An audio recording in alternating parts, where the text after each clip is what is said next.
Well,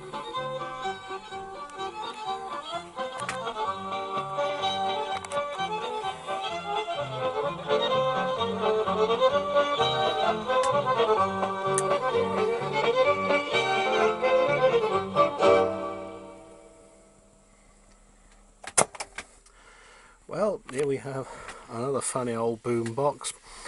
It's made by the firm Unicom. Heaven knows who they were. It was made out in Taiwan. Like some of the old Philips sets of donkeys years ago in the 60s, this one runs on 7.5 volts, though it's 5 HP2s or D batteries, as they are now, that operate this. Now, when I found this, it was a fine on the bids, and it had been chucked out for a pretty good reason as far as most people are concerned. I found the radio worked, but was incredibly crackly, because the volume control over here and the tone control there were just furred up with rubbish.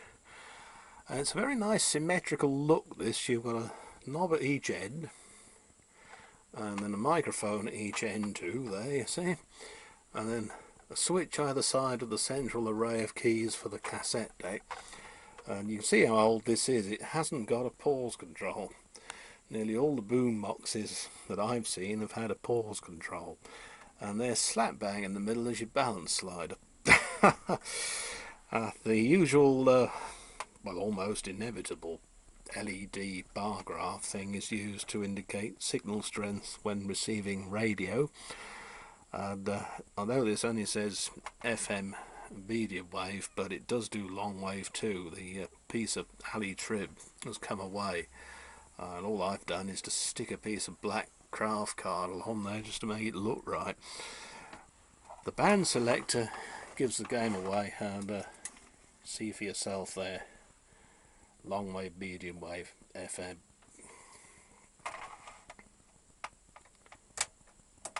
That was another thing that needed squirting with service-all.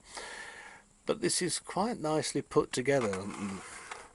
Most of it screws together with machine screws going into little brass grommets in the other half of the casings. So, yeah, quite nicely built.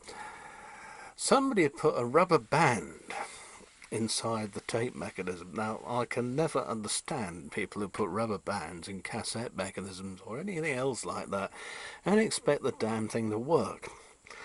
Because a rubber band is a very different animal. The drive belt stretches at a uniform rate over its length. A rubber band doesn't.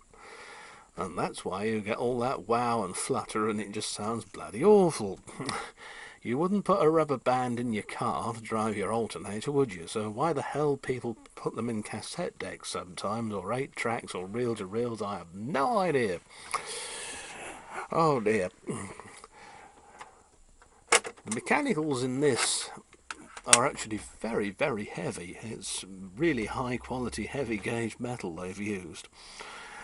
And apart from the belt and the motor suppression capacitor, and of course a playhead, it didn't really need all that much doing. I found through playing a few rubbishy tapes on it that the pinch wheel had gone almost glass hard. It tended to eat tapes, only crappy tapes anyway I tried it with, looking at the general state it was in at the time. And so changing the pinch wheel, and all of a sudden, hey presto, away we go.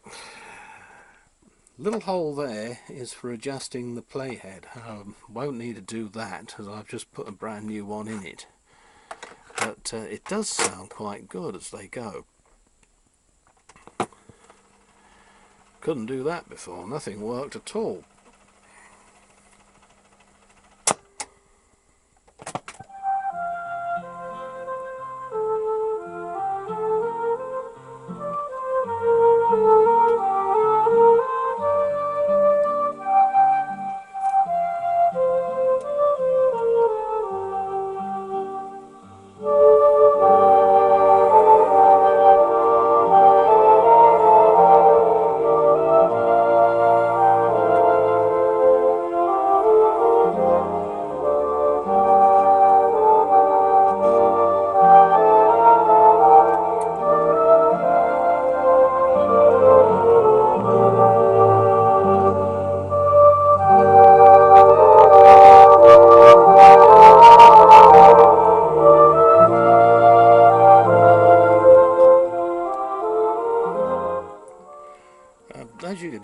got quite a nice mellow deep tone on it. They're only little 3.5-inch speakers. They don't even pretend really to have any tweeters. Those are microphones. It's got stereo mics. Now on the other end of it you've got quite a number of different connections. Two there for microphones. The inevitable 5-pin DIN plug, because this is for the European market. With long wave on it, probably intended squarely at England, or the UK at any rate. Headphone socket there, full-size headphones. Extension speakers if you want them, go into here. And then you've got your monitor switch. Now this was used when taping from the radio. And this one's got 2 sound levels. So you can flip it up 1, 2, and that played the radio at a fixed volume while you were taping from it. You couldn't just do what you did later, have your radio going and press play and record, and away you went, and the volume control setting was up to you. Oh dear. Probably before automatic level came in, I suppose. They just didn't want to overload it. Now on the back here, there's your stereo radio cassette recorder. Can't see any model number. Beat cut switch is used on AC bias cassettes or tape machines. When you're taping from the radio, sometimes you can get that little birdie whistle sort of thing on the radio. It can sometimes be caused by the AC generating circuit that fires up the erase head. It's a much better system in doing that. It cleans the tape much more efficiently before the record head records the new signal on it. So that's what that beat cut thing did, and if a set hasn't got it, then it's probably DC bias, but it won't sound quite so good. Up here is a sleep switch, and you could turn this on and then pop a tape in, and the radio would then play for as long as the tape mechanism ran. But these things make quite a clatter when they stop usually, so you wouldn't be asleep for very long. About 45 minutes. Never recommend the use of C120s. But if you're interested in old cassettes themselves, the actual cartridges, then have a look at Dr. Cassette's channel, because he's got a whole diatribe about the old BASF security mechanism cassette tapes. These had a sort of ingenious sweeping arm that meant the tape didn't bunch or drag or whatever. They were still making them up until the 90s. In fact, the last ones they made, I think he said, still had the mountings for the little swinging arms, but no swinging arms. Oh dear, such is life. Each generation slightly crappier than the last. Oh, well, that was a peculiar turnout over in France. I get very suspicious when the BBC keep on about somebody who's British has been shot up abroad, because you can bet your life they're as British as this radio, which was made in Taiwan. And sure enough, they turned out to be Iraqis. I mean, talk about the enemy within. Yeah. Disgusting. What are they doing in the £10 million house in Surrey or whatever it was? Only came here 10 years ago, apparently. Yes, I know what you're thinking. Pretty much the same as the rest of us, eh? Anyway, so that's another old boombox saved from the scrapper. Have a little listen to the radio.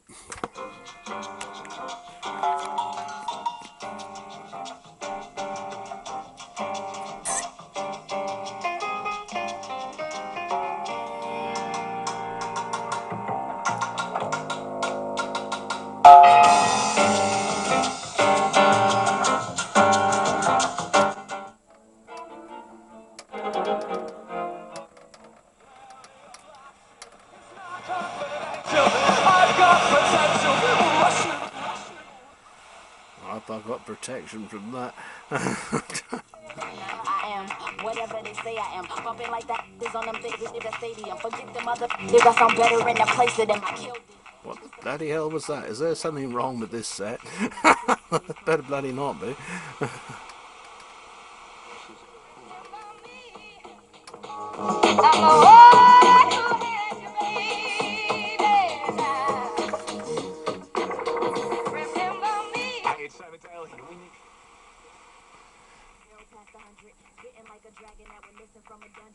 All this bloody rubbish they put on here nowadays. Let me kick you off a bungee, I'm saying, and I'ma take More foreign crap, alien rubbish.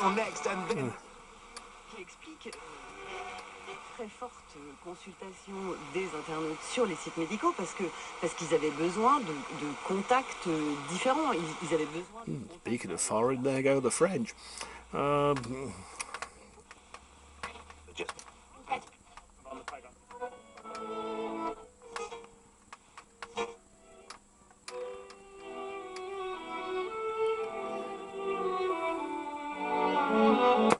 Other than a bit of a strange thing where for some reason you can't quite turn the left hand channel off completely, and when you turn the volume down it all seems to be, well, pretty much in order.